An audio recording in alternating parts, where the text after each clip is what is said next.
amongst us, one of the best scholars, practitioners, a doer, a decision maker, a writer, a celebrated author, who is very, very popular across, traversing, cross-cutting all ages of Indic and international population. And everyone knows him because he has visited the IIT Kharagpur campus a number of times. I became his friend, some kind of a dada by age, and I think for each and every occasion, he has responded so well, from his heart. So simple a man, yet very straightforward and articulate in everything that he says. He influences the economic policy making of this country. He influences the mindset of the youngsters, which is extremely important. He's an Indian economist and a popular historian. His books are found everywhere, in the Wheeler in Howrah Station, to T3 in Delhi, to outstation airports in Switzerland and London. So I've got news. These are extremely authentic news. And his books are finding a place on the coffee table of small houses and neighborhoods across the nation and beyond.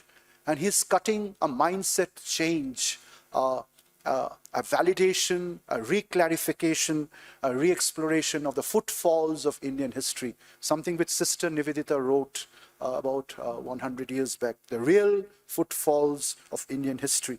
He has authored several books, and his books are extremely important. I'll be very short.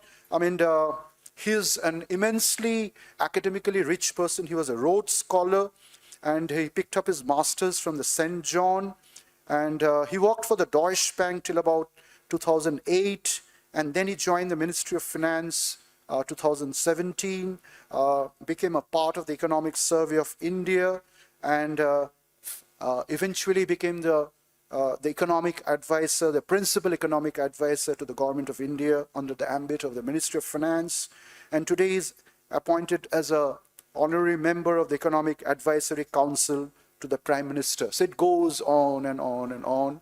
But here's our near and dearest, spending the last evening with, Mansi and I were sharing the same table, and we got into an adda for about 1.5 hours. So that's what is Sanjeev Sanyal. So let's give him a big hand. So we really look forward to get inspired and have bounces within our nervous systems, the nadis of Chetana, so that we have a resurgence, we have a resurrection in our thought set, and we don't go by the wave, we search for new waves, and we don't go by the existing, we search for the recoveries and the resurgences. So it's over to you, Sanjeev. It's really an immense pleasure to have you. It's over to you. Thank you, Joyda.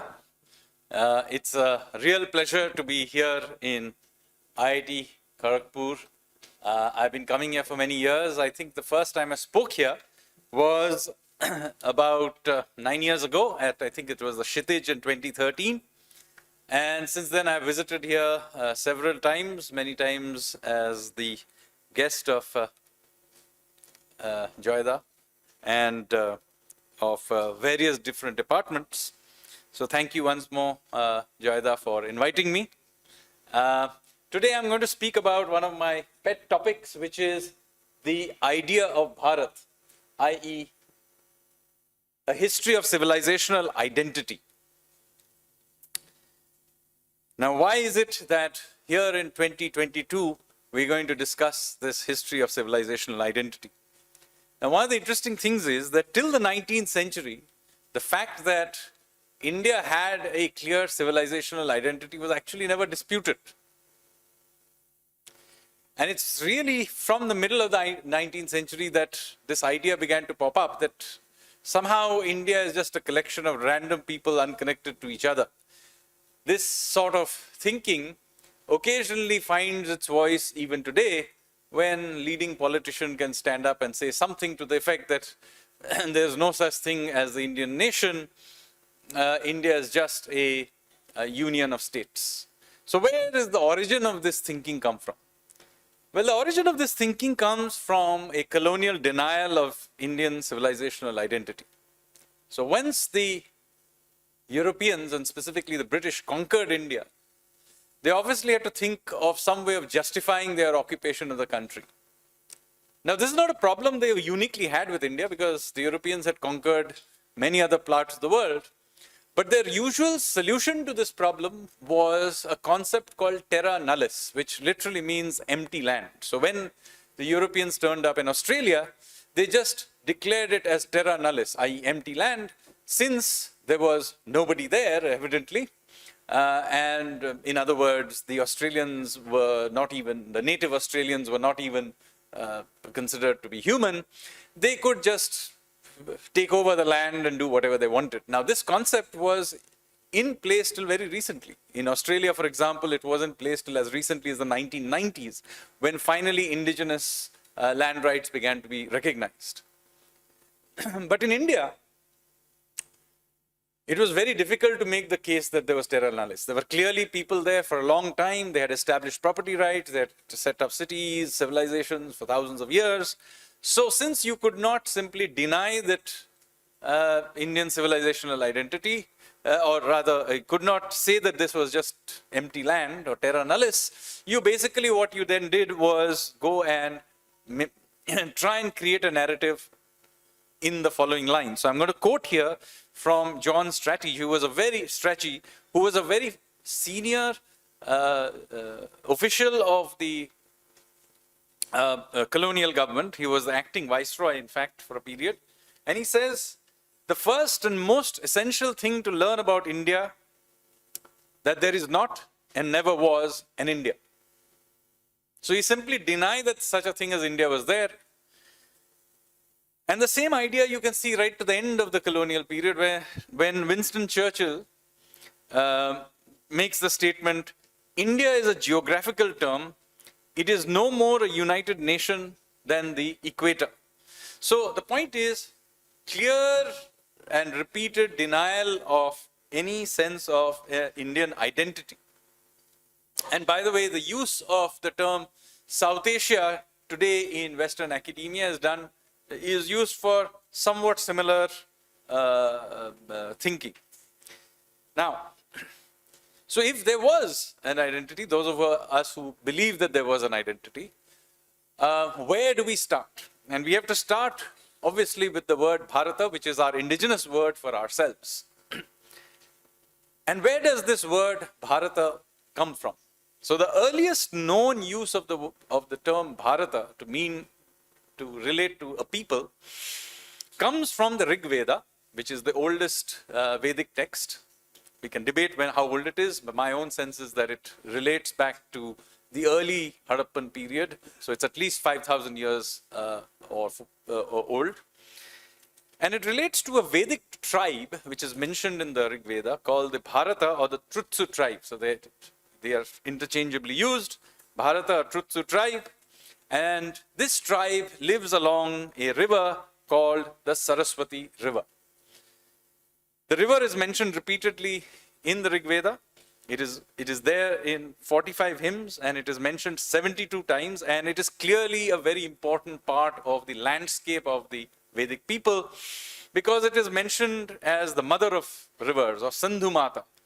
Limitless, unbroken, swift flowing, surpasses in majesty. So these are the kinds of terms used in the Rig Veda to describe the Saraswati River. It's quite clearly a real river. It is also interestingly also called Bharati, which is obviously relates to the fact that the Bharata tribe was living along its banks. And by the way, since I'm in Bengal, when Saraswati Puja is conducted in many of your homes or even institutionally, you will know that at the end of the Anjali or the Aarti, you will very often end it by saying Bhagwati Bharati Devi Namaste. So that is the term Bharati. Clearly, it is again very much related to the memory of this river called Saraswati. The problem is, of course, that there is no living river in India that is called the Saraswati. So where was this river? Now, colonial and later those who followed the colonial stream of thinking were of the opinion that this was either a mythical river or that it was somewhere in Central Asia, and various ways have been concocted to try and deny that it has some link to a real river. So let me, or a real river at least in India. But frankly, there is no scope for debate because the Rig Veda is very clear where this river is. There is something called the Nadi Stuti Siktam. I have given you the exact reference. It's in book 10 and you can go and look up the verse. And the Nadi Stuti Suktam in the Rig Veda basically says, what it does is it enumerates all the rivers growing east to west in order. And it says, O Ganga, Yamuna, Saraswati, Shutudru, which is the Sutlej, Parushni, which is the Ravi, and so on, and goes on. So there is no scope for doubt here. The Saraswati lies between the Yamuna and the Sutlej. Okay. Also in the Rig Veda, it clearly mentions that this river flows from the mountains to the ocean. So there is again, I've given you the clear reference again from the Rig Veda. It says, pure is her course from the mountains to the ocean. Alone of streams Saraswati had listened. So we know that it's between the Sutlej and the Yamuna, and this is a river that flows from the mountains to the ocean. Now, there's of course no river today, but remember, the ancient texts also tell you, not the Rig Veda, but later texts tell you that the river dried up. So not surprising again that this river doesn't flow today. But is there any signs of such a river in existence? And it turns out there is. Whether ground proofing, satellite photographs, and much evidence will show you, this is an amalgamation of various satellite photographs, that there was in fact a river that flowed. It was a massive river in exactly the place where the Vedic texts say it should be. Now, this river, as you can see, it starts out in the Himalayas, it flows through the Haryana, and remember in the upper reaches, there are many, many different tributaries coming together, and it's an important point I'll come back to later. It then flows through Rajasthan, northern Rajasthan, into what is now Pakistan. Since we are dealing with very large periods of time, notice that this river changed its course many, many times. So there are many paleo channels, and ultimately it ends up in what is now the Run of Kutch. The reason the Run of Kutch looks the way it does today is that it used to be the estuary of this great river and also of the Sindhu or the Indus, which used to come into the have its estuary somewhat east of where it does today. So that is why it looks like, so if we had gone there, however, 6,000-7,000 years ago, this Run of Kutch area would have looked a lot more like the Sundarbans, much better. The climate was better and so on. Now, of course, we are dealing with huge lengths of time, so climate changed many times along the way. So this river, it turns out, was a big perennial river fed by glacial waters, including that, incidentally, in the early phase of the Sutlej and the Yamuna, flowed in till about the Ice Age. In the Ice Age, it almost all dried up. And then it revived after the Ice Age, mostly as a rain-fed river, but a very large rain-fed river. It flowed, and then about 4,500 years ago, that's 2,500 BC, it slowly began to dry up again, interestingly coinciding with the mature Harappan period, and then it completely dried up around 2000 BC. All of this is very well documented now through geological surveys. And of course, it was very important to the Harappans. You can see that the cluster of sites of the Harappan civilization are not along the Indus, they're actually along the Saraswati River. The 60% of its sites are along this, and then when you come to Gujarat, which is basically the estuary area, there are some of its major sites like Dholavira are there. So it's a very, very important, and the drying up of this river coincides with the collapse of the mature Harappan period. So clearly they had something to do with each other. Now comes another geographical term which is associated with the Bharatas, which is the term Sapta Sindhu, or the land of seven rivers. Now, why is this important? It's important because, you see, the homeland of the Bharatas was called the land of seven rivers. That's what they call their homeland. And there is a lot of confusion about what this seven rivers is. Now, a lot of conventional historians basically take the view that this is the five rivers of Punjab, the Indus on one side and the Saraswati on the other side. That comes to your seven. But in fact, this is not mentioned in the Rig Veda. The Rig Veda does not enumerate any of the rivers of Punjab in the Sapta Sindhu. If anything, what it says, the impression one gets is that all the seven rivers are combining together into the Saraswati. In other words, we are dealing only with the tributaries of the Saraswati. And this again, Rig Veda, I've given you the stanza. It says, coming together, glorious, loudly roaring Saraswati, mother of floods, the seventh, with copious milk, with fair streams strongly flowing, fully swelled by the volume of their waters. So clearly you're dealing really, the Sapta Sindhu are basically dealing with all the tributaries of the Saraswati coming together. Why is this important? Because essentially then it restricts the area of the Sapta Sindhu to a very small area, which is that of Haryana, what is modern day Haryana, and some part of maybe eastern Punjab, some part of northern Rajasthan, but effectively this small area is the Sapta Sindhu, much smaller than people would think. And this is corroborated, by the way, by the Mahabharata.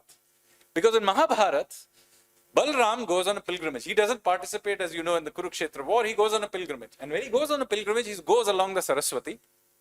And he keeps walking till he hits the place where the Saraswati, which is still flowing, but is clearly now in its last legs, is sort of disappearing into the desert. And that place he calls it Vinashana. But he also mentions, incidentally, where all the Sapta Sindhu, what he calls the Sapta Saraswat, come together. And he names all of them. So the names of the Sapta Saraswat are given. The rivers are Suparna, Kanchanakshi, Vishala, Manorama, Oghavati, Surenu, and Vimalodaka. Now, we don't know where all these rivers are. So again, it's a little difficult, but one thing is clear. It doesn't include the rivers of Punjab, which we already have earlier names for. Importantly, however, we do know where one of them is located, because later on he says that the Saraswati, full of sacred waters, at Kurukshetra under the name of Oghavati. So at least for one of them we know that this used to be the river that used to flow past Kurukshetra, and it was called Oghavati. So at least one of the tributaries is in Haryana. The dry riverbed of it is still in existence. And incidentally, the entire river system, even today, now called the Ghaggar, in the monsoons still flows. I in fact went to Ganganagar district to shoot an episode of Bibek Debroy's program, which he does, on the Saraswati, which we did, and we shot it on the banks of the river, dry riverbed of the Ghaggar. You know, the locals told us that despite all the dams and canals and everything, this river flows even today for about 3-4 months during the monsoon. Now, the question is, if we are dealing with such a tiny area, and the Bharatas are just one tribe, why are they so important? And how did we, the rest of us, come to call ourselves the Bharatas? I'm Bengali.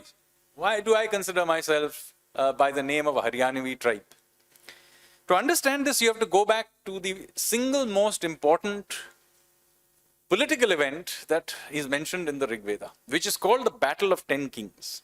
So what happens is that this tribe, the Bharatas, are attacked by a coalition of 10 tribes from the west. And so they decide to fight back.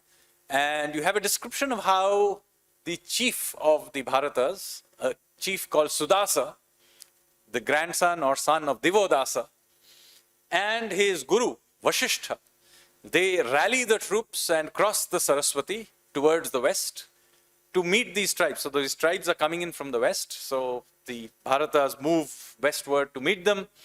And there is a grand battle on the banks of the Ravi.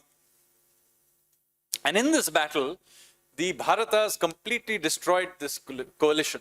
And there's a description of how the enemy troops are then drowned as they try to escape the Bharatas in the Ravi River. So some 6,066 enemy soldiers die is actually written. Given the population of that time, this would have been quite a significant number.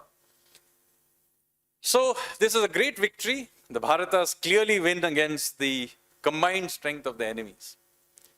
Then they turn eastward and they defeat a chieftain called Bheda on the banks of the Yamuna. So as a result of which you end up with the first known empire of India, the Bharata Empire in northern India, which goes from Punjab into western UP. And this zone then is ruled by one power. Now, as you can imagine, having done this, the normal thing would have been that the Bharatas would have imposed their civilization on everybody else, because that's what great empires do. So now, I have proved that my gods are more powerful than your gods. You will now consequently worship my gods. But that is not actually what the Bharatas did. So what they did is remarkable, and that is created the basis of Indic civilization. What they did is, instead of imposing their gods on everyone, they called all the rishis and wise men of all the defeated tribes, and also of many of the surrounding tribes, whom they may not have defeated, they just had contact with them. Didn't belong to the whole of India, I presume, but at least for a significant part of northwestern India. And they asked them for all the knowledge that they had.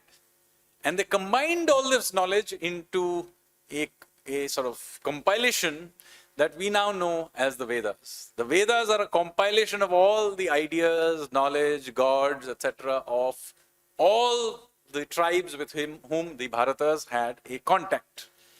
Now this is a very dramatic idea of assimilation as opposed to imposition. And in doing so, they set in motion the sort of operating system of Indic civilization in general and of Hinduism in particular.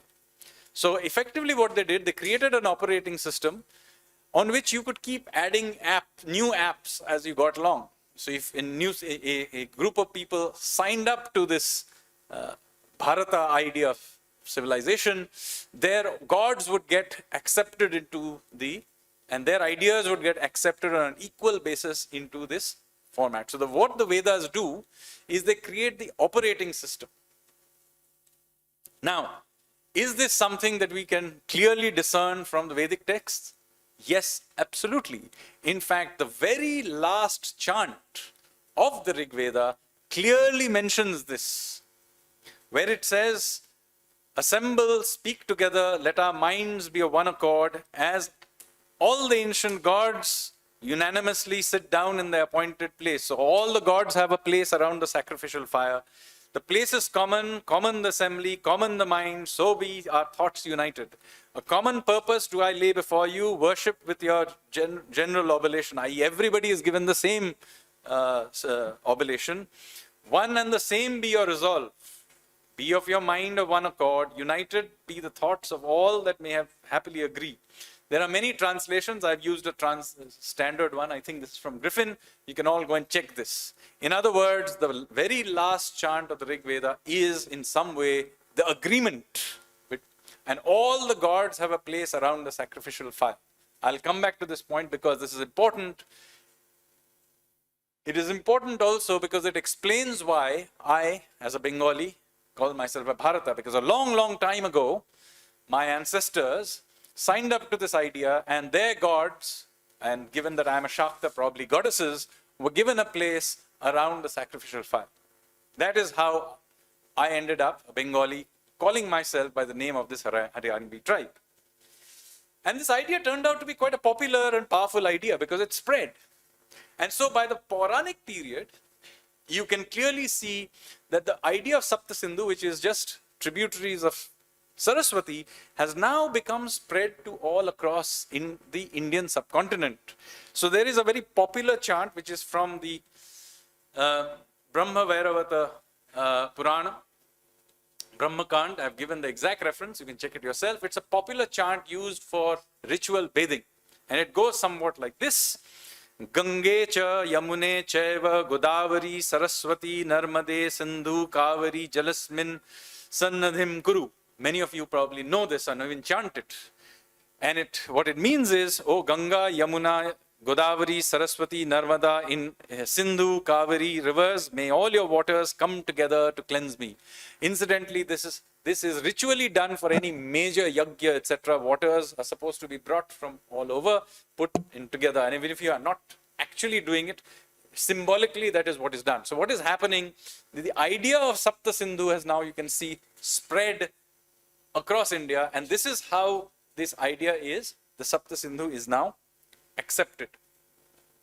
Now, of course, you may say, if King Sudasa is such an important king, and this is how the Bharata idea came about, how come we don't hear about this great king as the foundational founding father? Because in popular folklore, another king, King Bharata, is very often taken as the person who gave our country its name. So, there is a later tradition of a King Bharata as well. But just before I go further, let me clarify that this King Bharata is not to be confused by the son of Shakuntala and Dushyant. That Bharata is not what we are talking about. It is Mahabharata has another King Bharata, who is a much earlier king, who is from the lineage of Manu, who, incidentally, according to our tradition, the last Manu, who re-established civilization after the Great Flood. And he is the son of Rishabha, incidentally also considered the founder of Jainism, and the grandson of a great king called Nabhi. And this king is said to have conquered the entire subcontinent. But there are now some interesting parallels between this king and Sudasa. Both of them having won all these great battles, then did the Ashwamedha and Rajasuya Yajnas and declared themselves as the Chakravartins. So, now the question is there a link between the Sudas and King Bharata? Well, I haven't been able to find a direct textual link. Very frankly, it is possible that the later King Bharata is a distant memory of the earlier Sudasa, who was the king of the Bharatas. Very often, remember, the clan name is given to the king. We, by the way, used to do it right into present time, when the king of Udaipur would just be called Udaipur, or the king of Jaipur would just be called Jaipur. So it's possible that Sudasa was, as king of the Bharatas, was also called Bharata. So it's possible that that is one way. It's possible that they are different kings. Remember, the Rig Veda and the Mahabharata texts are separated by possibly 1,500 to 2,000 years. It's possible that by the time the epics were being written, the memory had got quite significantly dim, and a lot of embellishment that happened and so on. That's one possibility. Other possibility is that, we are dealing with so many long periods of time. There may have been two kings who did it, but both of them did, however, conduct the Rajasuya Yajna and declare themselves Chakravartin. Incidentally, the king Nabhi had also done the same thing, and he had also done the Rajasuya Yajna and considered himself the Chakravartin. And interestingly, consequently, in our ancient texts, there is another name for Bharat Varsha, which is Nabhi Varsha.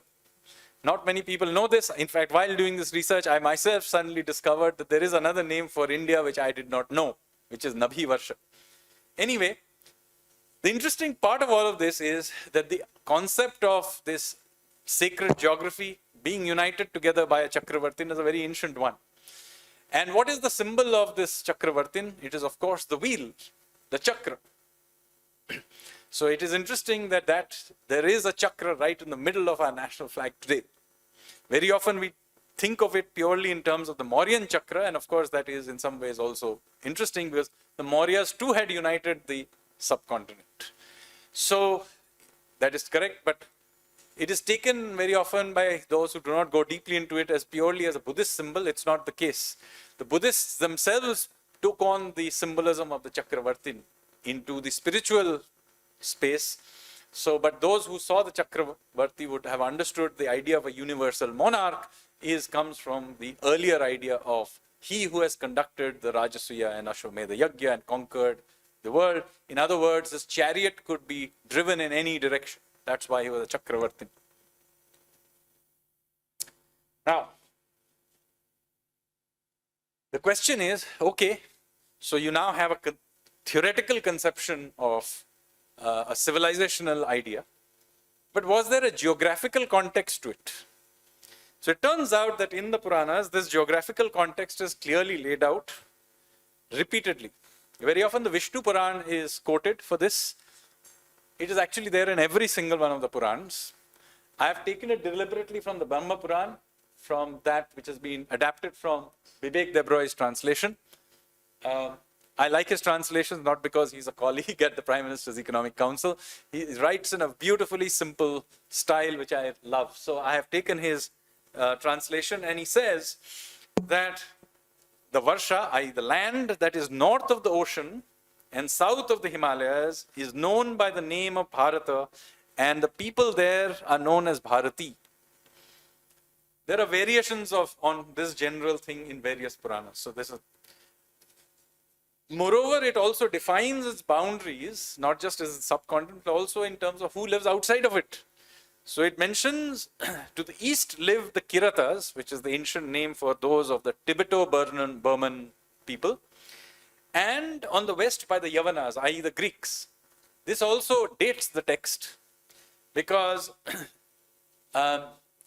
if you're looking west and you're seeing the Greeks, this is clearly after Alexander's invasion, but before the Sakas and others had driven out the Greeks. So this is probably somewhere in the range of the 2nd, 3rd century BC, where the Indo-Greeks ruled west of India, and therefore, those defining the world would have defined the west as being Greek. So this dates the text. But this is not the only thing that is in the text. It also mentions very clearly what is inside of this. So one is, of course, the Himalayas and the north, ocean to the bottom. What's inside the country? So there's a fairly detailed description of the rivers and mountains. I've given the mountains here, but the rivers are also there. It says there are 7 mountain ranges inside India, and they are the Mahendra, or the eastern Ghats, the Malaya, which is the Nilgiris, the southern western Ghats, the Sahyas, or the northern western Ghats, we still call them the Sahyadris, the Suktimat, there's some dispute about exactly where it is, but I guess it is the Aravalis, the Riksha, which is the Satpuras, the Vindhyas, which in those days were related only to the eastern Vindhyas, and the Pariyatra, which is the western Vindhyas, the separation point being the Vindhyachal, the Chunar fort. So this is how the mountains, sort of the geography is related. Now I know at some point very often those of the northeast feel left out. So let me also say that it also says that those who reside in the east, such as the inhabitants of Kamarupa. So the northeast is also mentioned in this geographical context. And again, I've taken it from the Brahma Puran. There are slight variations on this in every single Puran. Now, very often in this context, somebody will come and say, but you know, this is all very Vedic. And what about the Dravidians? So I went and looked up the Sangama texts, which is the oldest Tamil literature. There is nothing older than this in Tamil. And this is a collection of Tamil texts compiled between the 2nd century BC and the 2nd century, 3rd century AD. So this is 500-year period. And I looked up a text called the Tolkappiyam. The Tolkappiyam is a grammar text, so mostly about the grammar of poetry. It is by far the oldest text, and it is dated to circa 2nd century BC. And it begins, the preface of this text begins by saying, in the virtuous Tamil-speaking land that extends from Venkatam in the north to Kumari in the south. The Kumari is obviously Kanyakumari. Venkatam is the Tirupati hills. So, of course, Tirupati is now in Andhra Pradesh, but it is near the border, close enough to the border. So you can broadly see the state of Tamil Nadu is in the correct place as you would want it to be. But then it goes on in the same preface, just a few lines below, to say that this text in the wisdom of the four Vedas rooted. In other words, the oldest known proclamation of Tamil identity clearly mentions that it is rooted in Vedic ideas. Any proclamation of Tamil identity, unfortunately, has to deal with the fact, if you're trying to think of a separate view, it cannot, because its very first proclamation deliberately states that it is already within the context of a Vedic civilization. And there isn't an equivalently old text in Bengali, but I'm quite certain if one was found, it would do something similar. Now, this doesn't mean that poor old Haryana has been forgotten. Much later texts continue to remember that there is something special about Haryana. And so the land between the Saraswati and the Drishatwati is the easternmost tributary of the Saraswati. Possibly it was at very early stage, the Yamuna used to also flow down that path. And that land between the Drishatwati and the Saraswati is known as Brahmavarta, the land of the gods. Incidentally, the term Haryana today still recalls us. Haryana is the land of Hari, or the land of God. So it's also Brahmavarta. Many people think Haryana is a modern term and has something to do with Haryali or greenness. No. Haryana is an ancient, at least a medieval word for that area. And it means essentially Brahmavarta, land of the gods. And it is, for example, the Manusmriti clearly states that there's something very significant and special about this land between the Drishatwati and the Saraswati. Now, what do people outside of India think of all of this? Did they recognize that there was this civilizational identity out there? Well, the first clear sort of view, sort of external view, so to speak, of India comes from the Avestan texts, which are the earliest ancient texts of the Zoroastrians. And it is written, interestingly, in a dialect which is very, very close to Vedic Sanskrit. So much so that Avestan and Vedic Sanskrit are closer to each other than later dialects. So later Sanskrit is actually further away from Vedic Sanskrit. So classical Sanskrit and Vedic Sanskrit are more further away from each other than Avestan and Rigvedic Sanskrit are from each other. And that is also true on the other side. Old Persian is quite different, very different from Avestan language. But there are some differences. One of them being that the Vedic sound sa becomes in Avestan the sound ha. So, incidentally, this exact same thing happens in modern Assamese. Those of you who know, my name is Sanjeev Sanyal. In Assamese, it becomes Honji Hanna. So, or Dushasan becomes Dukhahon. So, the sound change happens, and so Sapta Sindhu becomes Hapta Hindu, and the Saraswati becomes Harakpati. Now, what is also interesting here is that there seems to have been a religious dispute between the Avestans and the later Vedics. Because in the early Vedic, i.e. in the Rigvedic texts, you find that the Devas and the Asuras are just two different sets of gods. They are not good and evil, as later texts may suggest. There are many gods which are in the Vedic texts are called Asuras. Rudra is an Asura, Varuna is an Asura. They are worshipped. They are just different sets of gods. It's a yin and yang idea. It is not a good and bad idea. But by the time later texts in India, the Devas become good and the Asuras are seen as evil. The exact flip side happens on the other side in Zoroastrian texts, with the Asuras becoming good, the great god Ahura Mazda, and the evil Devas. So their oldest text, interestingly, is called the Vendidat, which actually is a short form of Videvodata, or against the god Devas. So because they are in some ways a rebel, it's a rebel sect against the earlier religion, which is a Vedic religion. And so their oldest text is called against the Vedas, against the Devas.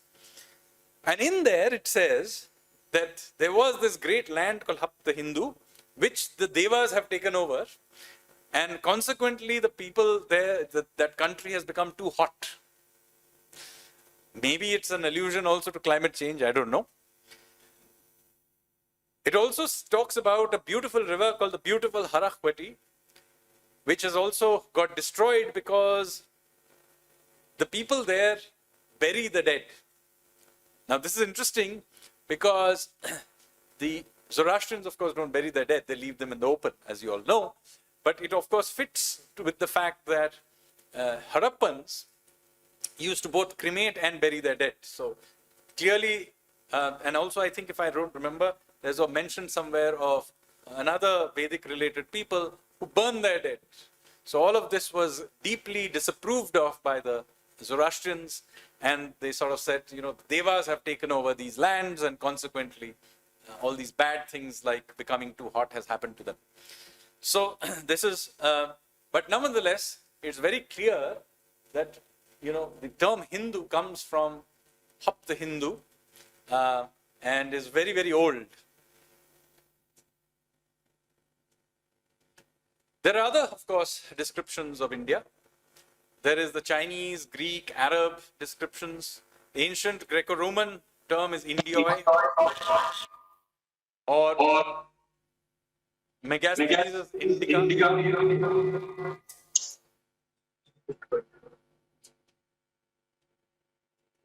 You have the Chinese who have several variations around Sindhu. It can be Yundu, Yuandu, Tingzu. The ancient Egyptians, who obviously took the term from the Iranians, came to Hindui. Medieval Arabs called Al-Hind. You can clearly see they all derive from Hapta Hindu. Not from the Sindhu River necessarily, but from the land of seven rivers. Al-Biruni's book on India describes again, clearly they were all clear that even though India was divided into many, many kingdoms, that there was an idea of civilizational unity, which is clearly mentioned by all of them.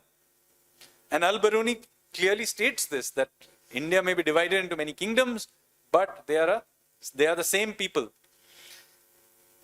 And then, of course, he goes on and gives clear estimates of distances from what he considers to be the middle of the country. So he does it, one set which he does from Kanauj, which was the largest city at that time. And then he also does it from a sacred tree in Prayag, which, by the way, still exists. If you go to the fort in Prayagraj, you will find this. So all the distances are given, which is all very disconcerting, of course, because do remember that Al-Biruni was also not only he was not just a scholar, he was also a spy working for Mahmud of Ghazni. So the fact that he knew all these distances is, as you can imagine, somewhat worrying. Anyway, but did medieval Indians continue with, so I talked about the ancient ideas, but did the medieval Indians continue to have this idea? And they did. Look at the scattering of how the Shaktipithas are. Of course, there is a concentration towards the east because the goddess tradition is to this day more powerful in the eastern India. But you can see how they are not, this is not a random distribution. On the westernmost one is Hinglaj Mata, which is in Balochistan. Easternmost is Tripura Sundari, which is in state of Tripura, which is named after Tripura Sundari. Northernmost is Sharada Devi, which is now in Pakistan-occupied Kashmir in the Neelam Valley. And the southernmost is Kumari, Kanyakumari. It's again a geography. And again, the legends around it are also quite interesting. Why do the Shaktipeeths are there? Because Sati found out that her father was conducting a yajna in which Shiva had not been invited. Now, notice that this is a violation of the original agreement in the Rig Veda, where all the ancient gods have a space around the fire. So, if the original people, whoever they were, who worship Shiva and Rudra and so on, had signed up to this yajna was therefore a violation of that, and therefore it was invalid. And she consequently sacrifices herself into the yajna as to violate it, the yajna itself, in her own body. There are different descriptions. In some cases, she jumps into the fire. There are others which is just stops the thing, or kills herself in order to stop the proceedings. But the point I'm making to you is that this is not a minor thing. This is a very important violation of the Rig Vedic contract. And then what happens is Shiva himself turns up, picks up her body, and of course, as you all know, the legend is that he then prepares to destroy the world. And there's so much fear in this that Vishnu cuts up her body and scatters her body. And notice, it scatters her all over this sacred geography. And in some ways, therefore, she unites this sacred geography in her own body. So you can see where this is all going. These are all linked concepts. Same thing is happening, by the way, when Shankara goes on his trip around India. You can see it is not a random ramblings around the country. There is a certain pattern to it, which still to this day, you can roughly map out the map of India. And then he sets up these mathas, which are also not randomly distributed. They are in Puri, Sringeri, Dwarka, and Badrinath, 4 corners. Vivekananda, hundreds of years later, 1890, again he goes around the country. It's called the Parivrajaka, and he clearly is traversing a certain landscape in a particular way. These are not random wanderings. So the point I'm making is that the idea of Bharata is ancient. It has been around for a very long time. May have started out in Haryana, but it has expanded and evolved over many thousands of years. There may have been periods of time when it would have included Afghanistan and Southeast Asia as well. One of the interesting things, incidentally, is that ancient Indians, when they refer to Southeast Asians, they usually use the word the Naga people. They never refer to them as Mlechas. It is very clear that they are inside the civilization, not outside it. And of course, this moves around quite a lot. The modern India is an embodiment, political embodiment of a very ancient idea. Now, this is not to suggest that it is some pure idea or that has never evolved. Far from it, it is an evolving idea, and it continuously has over centuries imbibed all sorts of new things into it. That's why it has renewed itself. So there are many things in Indian civilization that are of foreign origin. I mean, what would Indian food be without potatoes and tomatoes, which the Portuguese brought, or the game of cricket, or English language, which I'm speaking to you in? So Indian civilization is not pure or unchanging. It is a complex adaptive system that has evolved over time. But there is a continuity to it. Also to be remembered that just because we are willing to accept many new foreign ideas does not mean that we should be expected to celebrate our own subjugation. This is an important distinction. I may enjoy the game of cricket or even enjoy eating an English breakfast. That does not mean I'm enthusiastic about the British Raj. This extends to all other foreign subjugations of India as well. Now, when India became a modern republic, it was very conscious that it was a modern manifestation of this civilizational nation. And this is clearly stated and expressed by those who founded the modern republic. When Jawaharlal Nehru on 15th August gave his famous speech, he says, "The soul of a nation long suppressed finds utterance." He did not say the soul of a union of states long suppressed found utterance. Note this. The first line of the constitution says, India, that is Bharat, shall be a union of states. Yes, but it already presumes the existence of Bharata. This is important here, that the term Bharata has a different meaning from just India. Otherwise, the English version would have said India is a union of states, and the Hindi version would have said Bharata is a union of states, and that would have been the end of it. But that is not the case. They mention clearly India, that is Bharat. And I'm making this point because there is a clear consciousness of this being a united people with a long history, and that Bharata is that that civilization, and this is just the modern manifestation. This is just this union of states as an administrative arrangement for this republic. Now, I'm not making this up because the person who was the chairman of the Constitution Drafting Committee, Dr. B.R. Ambedkar, clearly makes this point on the 4th of November, 1948 in a speech to the Constituent Assembly, because he knew that some 3 generations later, people would come up and try and make all kinds of other interpretations. He clearly states, though the country and the people may be divided into different states for convenience of administration, the country is one integral whole, its people a single people living under a single imperium derived from a single source. What is that source? Indic civilization. And then he says, the drafting committee thought that it was better to make this clear at the onset than to leave it to the speculation and to dispute. With that, let me stop. Thank you very much, ladies and gentlemen.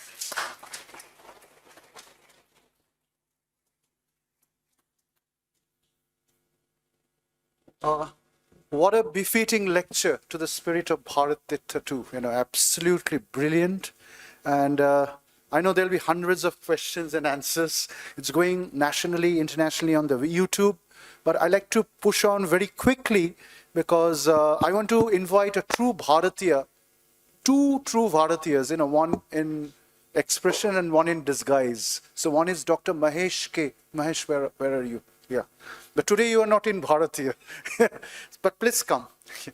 And one of our 1976 illustrious alumnus, Professor Dr. Shotten Mukherjee Shottenda, he has come all the way from USA to listen to Sanjeev. I just want to add something here. I think if Swamiji was here today, if Gurudev Rabindranath was here today, who's penning Topobon, Ashrame, Rupo, Bikash, Bharat Barsha, and finally if Sri Aurobindo was here today, writing the foundations of Indian culture, Swamiji, the East and the West, and they are here today in this room. It is not that they are not here today. I think they are giving Sanjeev an embrace. And I like to accompany Mahesh, if you can accompany Shottenda, 1976 Shottenda, if you can kindly come here and grace our brilliant pride of the nation, Sri Sanjeev Sanyal. I'll request Mitali to kindly come with the memento first.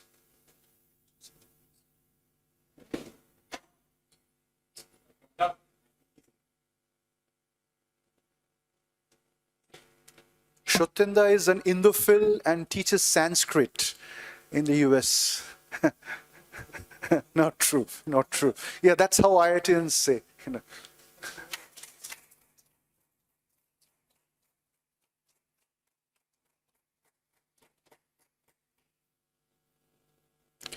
Yeah.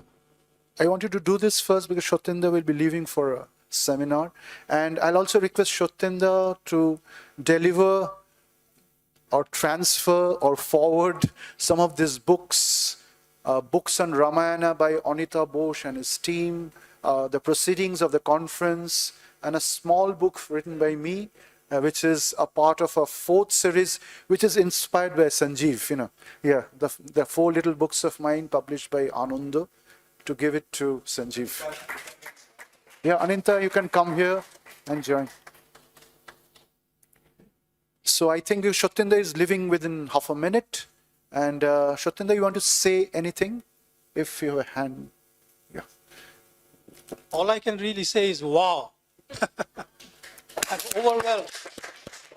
I mean, this is a subject what Sanjeev just spoke to me about. I spoke just a little while ago. Is something so close and dear to my heart.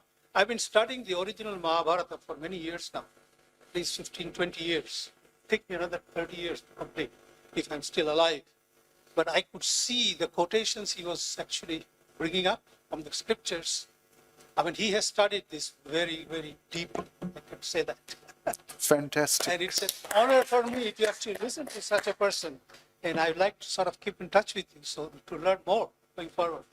Thank you so much, Shottenda. And I think it is all God-gifted. The presence of Shottenda here, all the way from US, in our campus. And Shottenda represents the institute.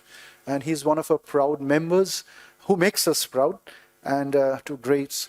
I think because Shotinda will be leaving, and because he has, and I think we can just have a few questions and answers to Sanjeev. Yeah, I wanted to do the other. As you confidence, if some. It doesn't get in the way of your filming, then it's fine. Yeah, I can start with Mansi, the ठीक है. first question. Yeah.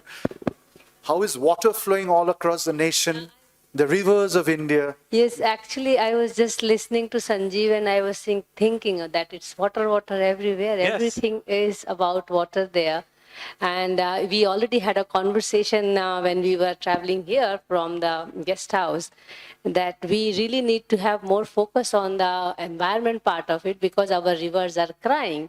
And we also saw that most civilizations which we talk about in the extinction stage had some relation with the water crisis or, either flood or drought.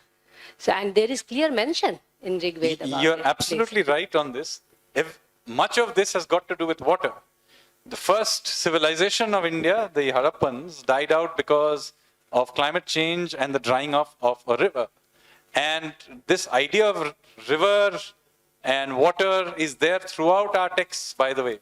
So why is Bhagirath such a great king? Because he went and brought back the Ganga. And this idea is there. What is a tirtha? Tirtha literally means water. So basically the idea is to go around the country and take the waters, bathe in or drink the waters from different sacred spots. So these are very important ideas, but it goes right back to literally to the very beginning of our civilization. So the great god of the Rig Veda is who? Indra. And why is Indra such a great god? Because there is a dragon called Vritra, who has blocked up the river waters behind a dam. So what does Indra do? He defeats Vritra and he breaks the dam and he lets the waters free. This is literally the beginnings, sort of starting myth of Hinduism. So since letting the waters free is what sort of is part of our sort of starting point of our civilization, and this whole idea, of course, is repeated throughout. As I said, the idea of the Saraswati drying up, Vinashana, of the Ganga drying up and being brought back, all of these are repeated themes throughout our texts. Wonderful. I think there was a very interesting mention about the other Bharata, the older Bharata, the son of Rishava, and from the tradition of the Tirthankaras also. And Shikha is here. So Shikha, I think it has probably, if you have anything to say in these lines or ask a question or an observation, because it was mentioned in your presentation. On the Jambudvipa, sorry. On the Jambudvipa and the idea of Bharata and anything. Yeah, I mean, that I wanted to ask with reference to Jambudvipa because, you focused on the Vedas and the Puranas. But another question that was in my mind is, you would be aware of Peggy Mohan and the linguistic history that she traced. And when you sent Sangam and the influences of Vedic and the Sanskrit, so there is a counter aspect also of what was the exchange and impact of the Dravidians, the language of the Dravidians onto Sanskrit, which she talks about. So first of all, most important thing to understand is that these separated, if you read the text, there is only a word used, bhasha. There is a generic bhasha there.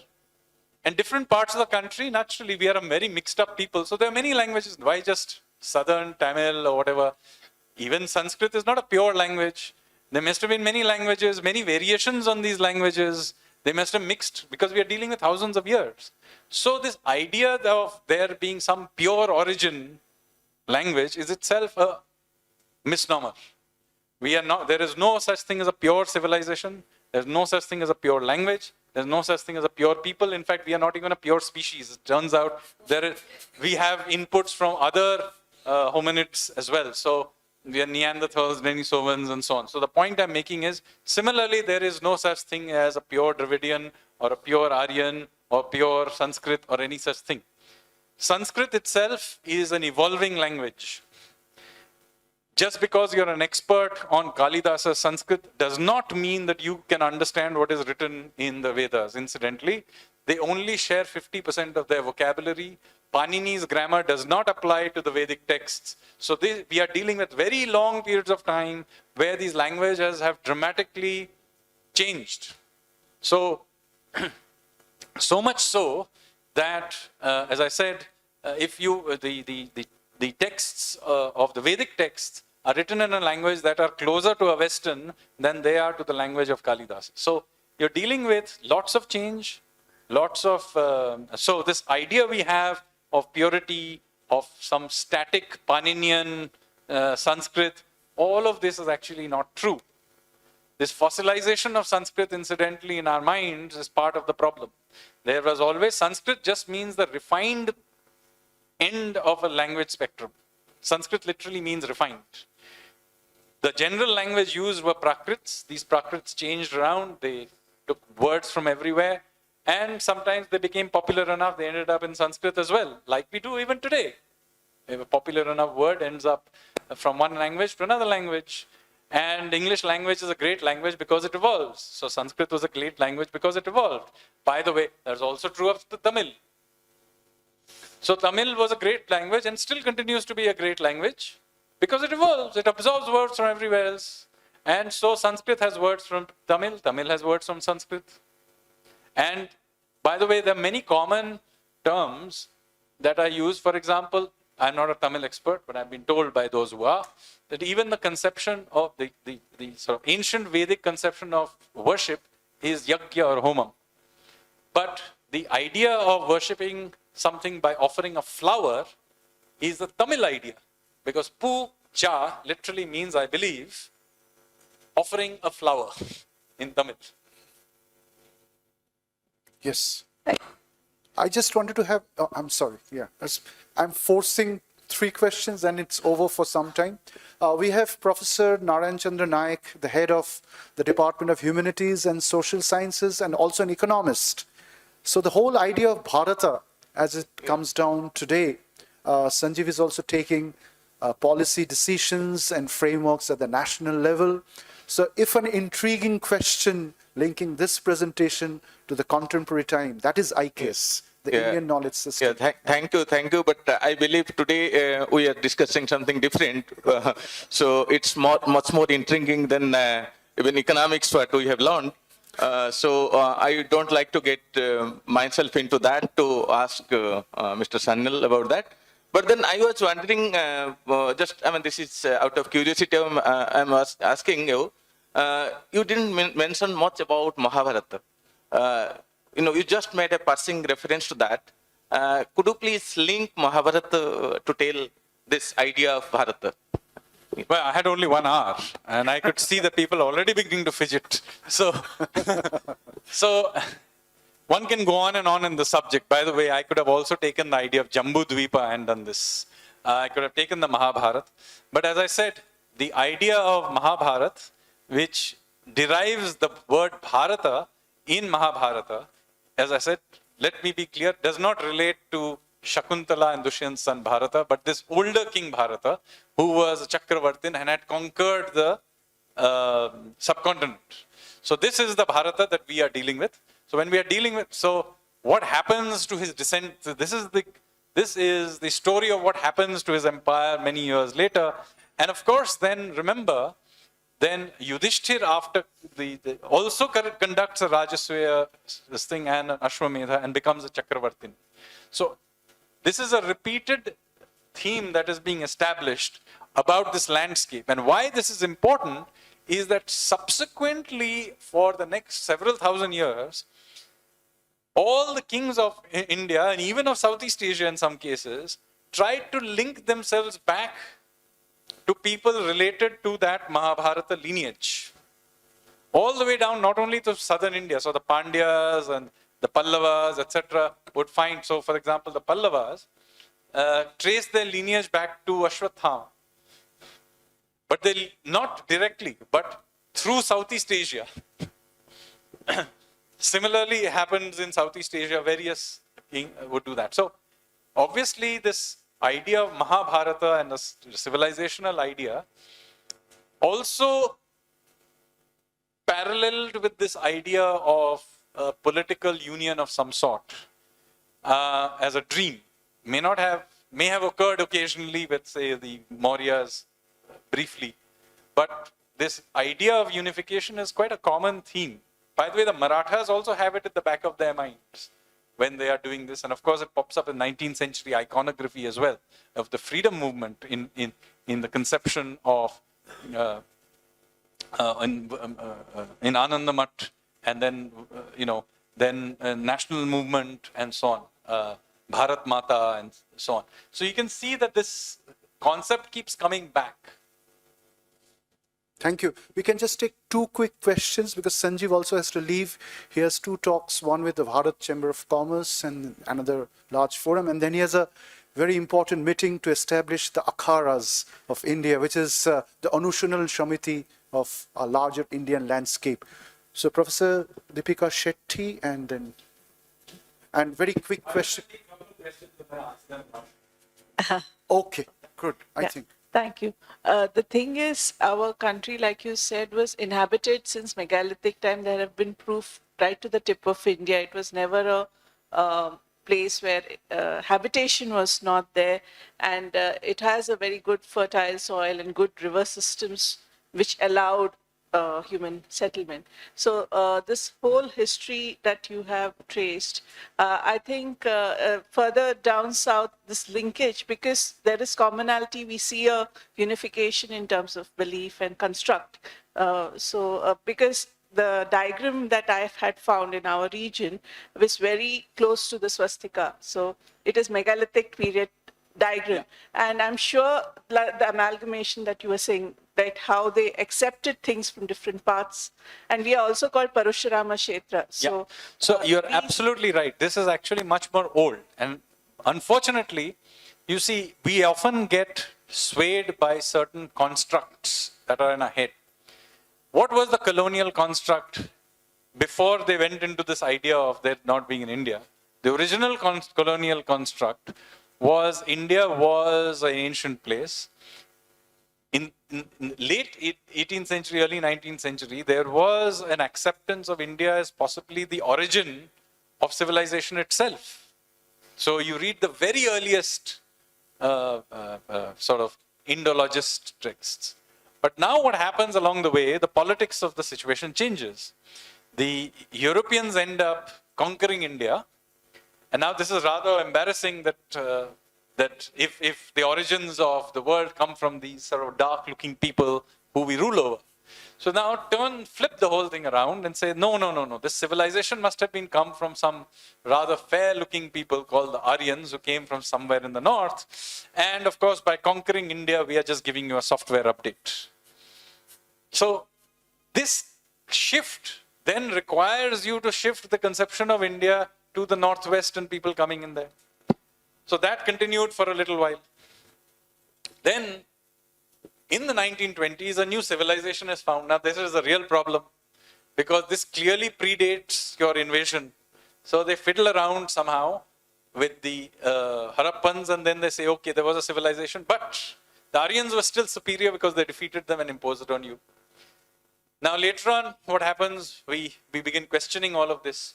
But one of the problems is that post-independence archaeology did not build on this whole thing.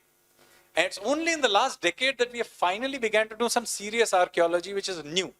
And the picture that emerges is quite different, that while the northwest, being drier, has better preserved ancient sites, but there are such ancient sites across India, some of which are urban. So the Gangetic Plains was not empty when the Saraswati civilization was flourishing. There was another civilization there. It was fairly advanced. By the way, there are urban sites found in and around Prayagraj, for example. We now, just 3-4 years ago, found the oldest chariots in the world, which are in the Gangetic Plains in Sanauli, in the Bagpat. So if the chariots had come thundering down from the northwest, the oldest ones would be found somewhere in West Punjab or some such place. No, they're found in UP. And by the way, that makes entire sense because incidentally, even if the Aryans had come on their chariots, they would have happily abandoned them somewhere in the Hindu Kush. Because chariots are totally useless. They're useful in the Central Asia. They are useless in Afghanistan because of the mountains. And certainly if you are running mountains, remember the first chariots wouldn't have any roads. Try taking, on donkey paths, trying to take a chariot and see what happens. And try to fight a battle doing that. And then, of course, they're not very useful even in Punjab, because Punjab is loamy soil with lots of rivers. It's only when you hit Haryana and Western UP so if you go to Kurukshetra, you see why they would be using chariots there. Right? Nobody was wildly keen on using chariots up in the mountains. So there were these other civilizations in the Gangetic Plains, but now we are beginning to also find them in places like Odisha. And I'm 100% sure you will find them in southern India as well. Because it turns out that while this Saraswati civilization and the Vedic civilization was a copper bronze using civilization, the first use of iron also comes from India.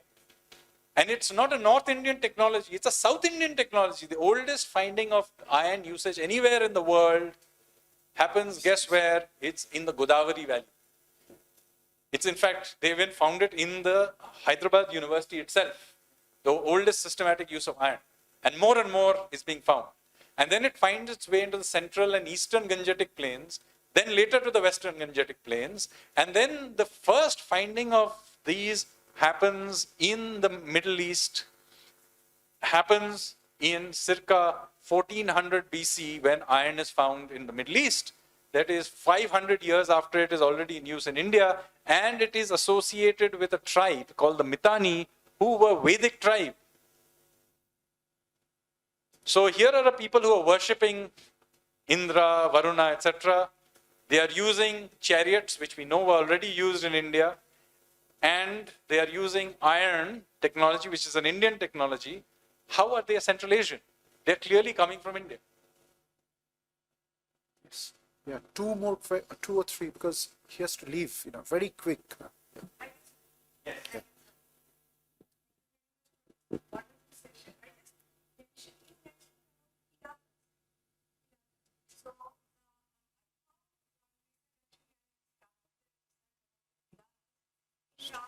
So,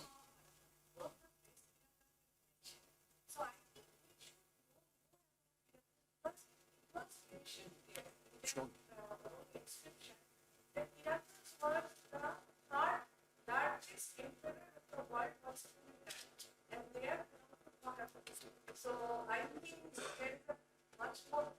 No, so the Kiratas are clearly an important part of the conversation.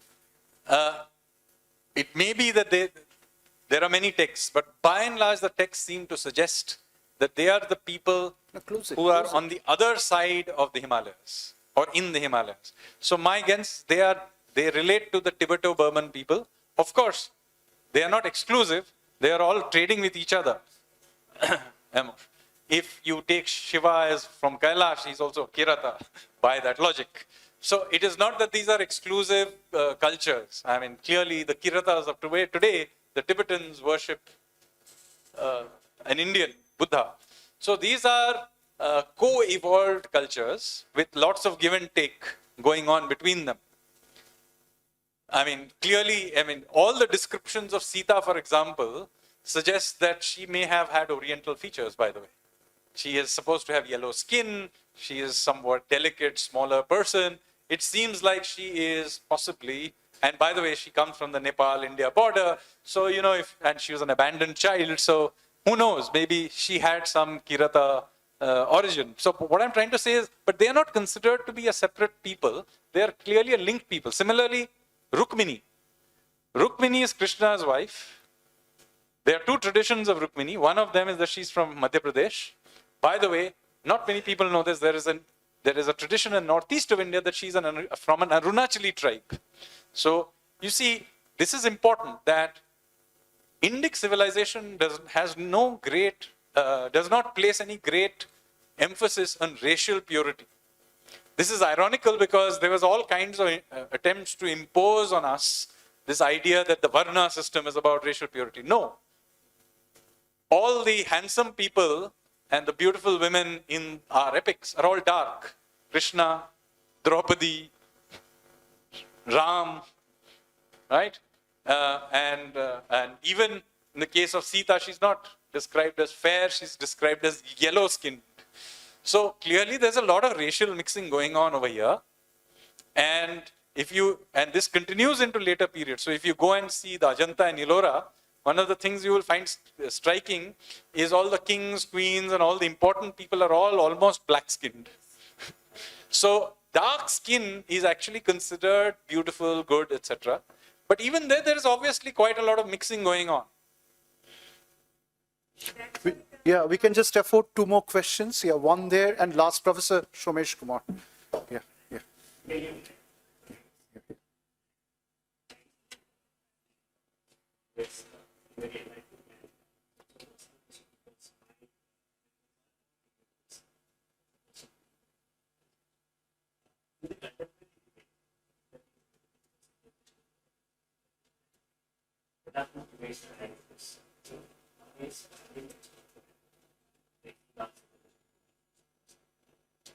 The other one is various towards it that ideas and there is a chance that altering tools of history might actually lead us to a position where we have justified all of our practices and find it. So I know that there is a history will be an idea of human books. As history lead to ideas or ideas. So, well, this is a very long conversation which is dear to my heart, but I will answer it as short as possible. Do remember that my entire philosophical basis is derived from something called complexity theory. Many of you, I believe this program is Department of Physics, so I'm hoping that some of you will actually understand what I'm talking about, but I'm a complexity theory man.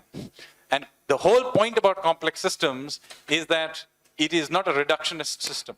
It is not the sum of its parts. And so what happens is that since you're putting all these things together, both time, i.e. historical evolution, and the intellectual aspect to it, they are co-evolved. Which is more important is meaningless in a complex system because everything moves together and influences everything else. So the point I'm making here is that those who sort of set up the operating system of Indic civilization were first clearly aware that they already exist in a world where some civilization of some or cluster of civilizations already existed. So I mentioned to you the last chant of the Rig Veda. Let me tell you about the first chant of the Rig Veda. The very first chant of the Rig Veda states that here we are, let me pay respects to the ancient rishis and the modern rishis. So even when the Rig Veda is being written, those who are compiling it are not saying that they are starting on a clean slate. They're saying that we are the modern rishis, but also at that time already ancient rishis, we are giving salutations to. The Rig Veda does not claim to be the beginning point. It is a samhita, a compilation, which of things that already existed in time. It's in fact, they say it's shashvatas, it's always existed. So the point being made is that there was already a continuing civilization or a cluster of civilizations. What the Rig Veda Samhita is doing is putting them together. And the last chant then provides the operating system with the modus operandi, so to speak, that all the gods have a space around the sacrificial fire. In fact, if you take it to its logical conclusion, even the non-god of the atheists has a space around the sacrificial fire, which is why Hinduism allows even atheism as a part of the ecosystem. Yep.